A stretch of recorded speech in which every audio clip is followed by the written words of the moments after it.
월드비전 고난주간 묵상 영생의 길 한국교회 연구원장 손윤탁 목사. 오늘의 가상 칠언 말씀 요한복음 19장 30절 다 이루었다. 오늘의 묵상 말씀 요한복음 6장 63절로 69절.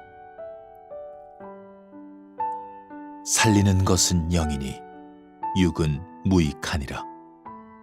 내가 너희에게 이른 말은 영이요 생명이라. 그러나 너희 중에 믿지 아니하는 자들이 있느니라 하시니 이는 예수께서 믿지 아니하는 자들이 누구며 자기를 팔 자가 누구인지 처음부터 아심이러라.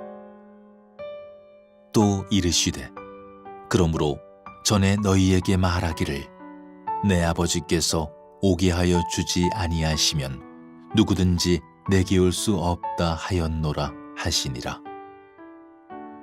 그때부터 그의 제자 중에서 많은 사람이 떠나가고 다시 그와 함께 다니지 아니하더라. 예수께서 12 제자에게 이르시되 너희도 가려느냐? 시몬 베드로가 대답하되 주여 영생의 말씀이 주께 있사오니 우리가 누구에게로 가오리이까? 우리가 주는 하나님의 거룩하신 자이신 줄 믿고 알았사옵나이다. 모든 사람이 죄를 범하였음에 하나님의 영광에 이르지 못하게 되었습니다. 죄의 삭은 사망이기에 인생의 막다른 골목은 죽음입니다. 예수 그리스도는 십자가를 통하여 이 길을 여셨습니다. 모든 그리스도인은 이 길을 가는 도통한 사람들입니다. 주님은 이 일을 이루시기 위하여 이 땅에 오셨습니다. 아버지께서는 성령님을 통하여 우리를 부르고 보내십니다. 하나님을 아빠, 아버지라 부를 수 있는 것도 성령님으로 말미암으며 예수를 주로 고백하고 부를 수 있는 것도 성령님으로 말미암은 것입니다.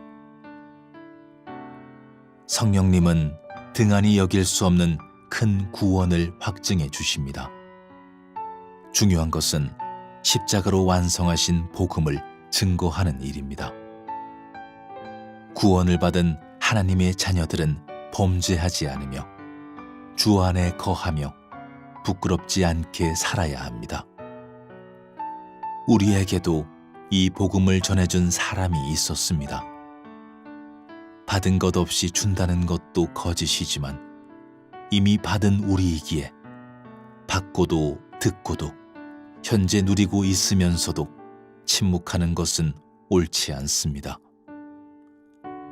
선악과 사건 이후 인간은 하나님과의 관계가 단절되어 버렸습니다.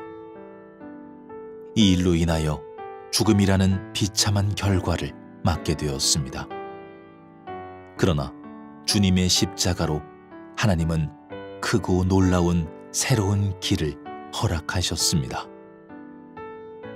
비록 주님은 무덤 속에 계셨으나 이날은 다 이루시고 쉬시며 내일을 준비하신 침묵의 날이었습니다. 변치 않는 믿음으로 낙심한 영혼들을 위하여 기도합시다. 성도들은 주님의 몸된 교회의 일꾼으로서 충성하여야 하며 땅끝까지 이르러 주님의 증인이 되어야 합니다.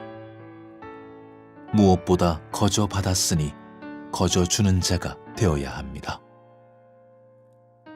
구체적인 삶의 실천을 위한 오늘의 다짐.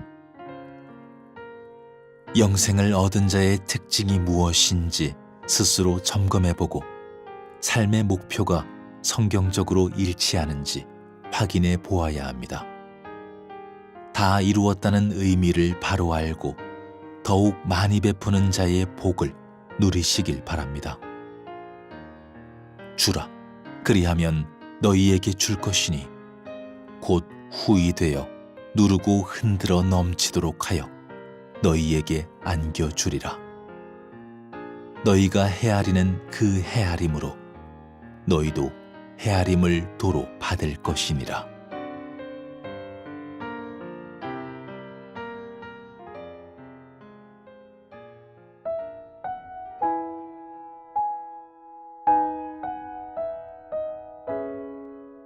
오늘의 선교적 삶 묵상, 월드비전 선교 현장 이야기, 3일교회 송태근 목사. 저는 지난해 10월 케냐의 월드비전 사업장을 방문해 월드비전이 아프리카 땅에서 진행하는 사업을 가까이에서 지켜보는 소중한 기회를 가졌습니다. 물이 없어 아무것도 할 수 없는 황량한 땅에서 월드비전이 어떻게 식수를 공급하고 그 식수를 통해 마을을 어떻게 변화시키는지 살펴볼 수 있었습니다. 월드비전의 사역을 직접 돌아보기 전에는 월드비전을 기독교 정신에 기반한 NGO 단체 정도로만 생각했습니다. 선교에 직접적으로 참여하기보다는 가난한 자들을 돕는 구제와 구호 사역에 집중하는 단체로 알고 있었지요. 하지만 가까이에서 지켜본 월드비전은 그 어떤 선교단체보다 더 선교에 진심이었습니다. 선교사를 직접 파송하지는 않지만 아프리카에서 진행되는 모든 사역 가운데 현지 교회와 목회자를 참여시키고 그들을 통해 복음을 전하는 일에 힘쓰고 있었습니다. 월드비전은 구호 사역에만 집중하는 것이 아니라 모든 구호 사역을 복음을 전하기 위한 통로로 사용하고 있었습니다. 월드비전을 통해 식수를 공급받게 된 마을에 방문했을 때 주민들에게 들은 이야기는 놀랍게도 물이 아닌 복음이 자신들의 삶과 가정을 변화시켰다는 고백이었습니다. 월드비전과 함께한 목회자, 교회를 통해 삶과 가정이 변화되었다는 간증을 가는 곳마다 들었습니다. 그런 의미에서 월드비전의 사역은 총체적 선교 사역이라 할 수 있습니다. 가장 취약한 환경 속에서 고통받는 사람들에게 하나님의 사랑을 전하고 하나님의 사람으로 성장할 수 있는 기본 환경을 제공하는 것입니다. 복음주의권에서도 일찍이 로잔 언약을 통해 복음 전도와 사회적 참여 모두 그리스도인의 의무이며 이 둘을 모두 행해야 하는 것으로 규정했습니다. 하지만 여전히 한국 교회는 복음 전도에 비해 사회적 참여와 구제에 취약한 것이 사실이며 총체적 선교 방법이 익숙치 않습니다. 저는 월드비전과 협력해 한국 교회가 더 넓고 온전한 하나님의 선교에 동참할 수 있다고 믿습니다. 교회는 구제, 구호 사역 전문가 집단이 아닙니다. 근본 아프리카 방문을 통해 깨달은 것은 아프리카에서의 사역이 개교의 차원의 노력으로 가능한 것이 아니라는 점입니다. 기후변화와 식량위기, 난민 문제까지 개교의 차원에서 해결할 수 없는 복잡한 문제가 산적해 있었습니다. 이를 해결하기 위해서는 현지 정부기관과 협력할 뿐 아니라 유엔을 비롯한 국제기구와도 협업할 필요가 있습니다. 교회는 기도와 재정 후원, 선교사와 선교팀 파송 등 교회 고유의 사역을 지속하고 이 과정에서 월드비전과 협력해 선교지에서의 기본 생존과 생활 문제를 해결함으로써 복음이 개인을 넘어 마을과 사회를 함께 변화시키면 어떨까요? 한국교회가 월드비전과의 파트너십을 통해 우리에게 익숙한 선교에서 한 걸음 더 나아가 더 넓은 하나님의 일하심 가운데 동참하게 되기를 소원합니다. 함께 생각하며 묵상하며 1. 지구촌에는 기근과 재난으로 굶주리는 자가 많습니다. 이들에게 어떤 것들이 필요할까요? 2. 가장 취약한 환경 속에서 고통받는 사람들이 일어설 수 있도록 우리는 무엇을 할 수 있을지 생각해 봅시다.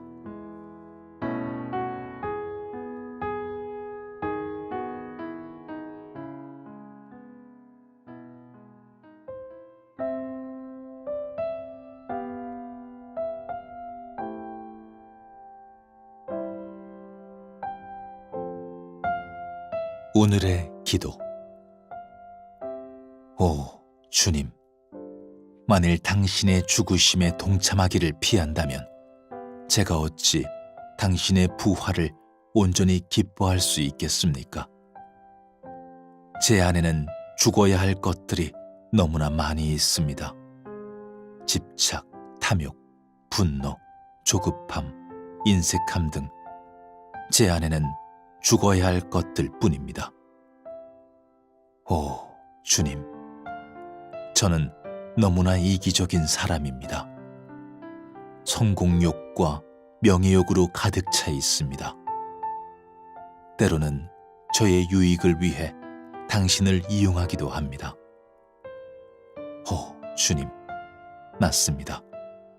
저는 죽어야만 합니다. 당신과 함께, 당신을 통해, 당신 안에서 저는 죽어야만 합니다. 그래서 당신이 부활하실 때 온전히 당신을 알아볼 수 있기를 원합니다.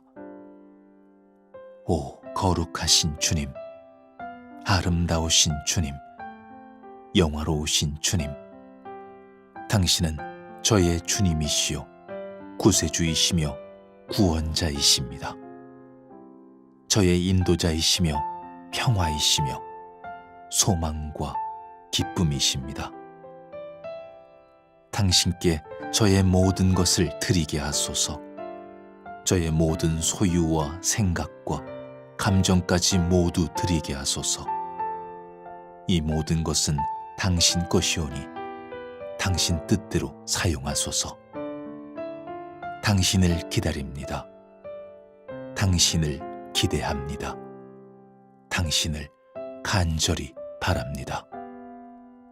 예수 그리스도의 이름으로 기도합니다.